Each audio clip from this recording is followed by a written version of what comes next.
এটা আমার একটা ফাঁকা অ্যাকুরিয়াম। তো অ্যাকুরিয়ামের টেক্সচারটা দেখতে পাচ্ছেন, পেছনের পোর্শনে দুটো পোলার প্যারট আছে, মেল এবং ফিমেল জোড়া। সামনের দুটো অনেক দিন ধরে ফাঁকা পড়েছিল, ভাবছিলাম কিছু মাছ এর মধ্যে অ্যাড করব। তো দুটো স্পঞ্জ ফিল্টার আমরা রেডি করেছি, তারপর ফিল্টার জল দিয়েছি এর মধ্যে। ফিল্টার দুটো চালিয়ে রাখলাম কিছুক্ষণ, ঘন্টা 3-এর মতন। তারপর এর মধ্যে আমরা মাছ অ্যাড করব। তো অ্যাকুরিয়াম সব থেকে কিছু মাছ আমরা কিনে নিয়ে এসেছি আমরা, যেহেতু খুবই ছোট জায়গা, ছোট মাছ ছাড়া আমরা এর মধ্যে কিছুই অ্যাড করতে পারবো না। তো অ্যাকুরিয়াম সব থেকে যে মাছগুলো আমরা কিনে নিয়ে এসেছি সেটাকে কিছুক্ষণ আমাদের এই ফিল্টার জলের সঙ্গে সমতা বজায় করার জন্য রেখে তারপর মাছগুলোকে অ্যাড করলাম।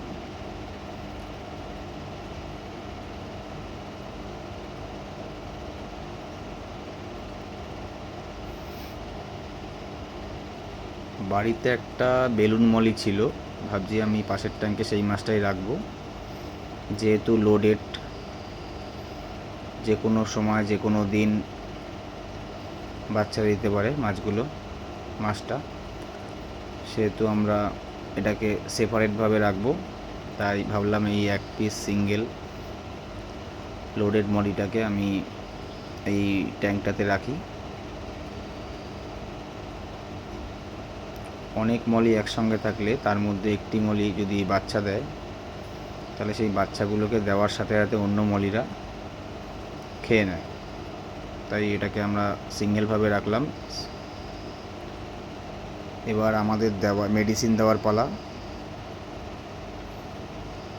যেহেতু প্রথম অ্যাকুরিয়াম সেট করেছি, প্রথম যেটা মেডিসিনটা দেবো ব্যাকটোনিল।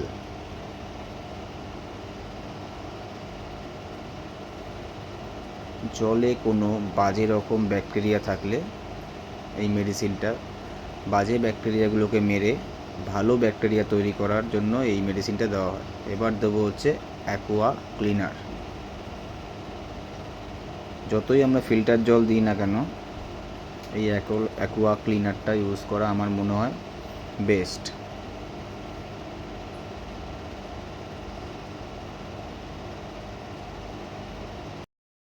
এবার যে মেডিসিনটা দেবো প্যারাসিডল। বিভিন্ন রকম মাছের যদি কোনো রকম রোগ থাকে সেটাকে নির্মূল করার জন্য এই মেডিসিনটা কাজে দেয়। প্লাস এই মেডিসিনটা তো জল ওয়াশ করে, জলটাকে ফিল্টার করে, জলটাকে ক্লিন রাখে।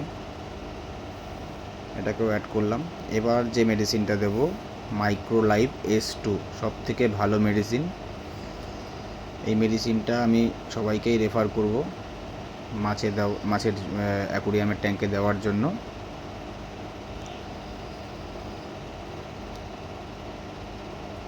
রেডি আমার অ্যাকুরিয়াম।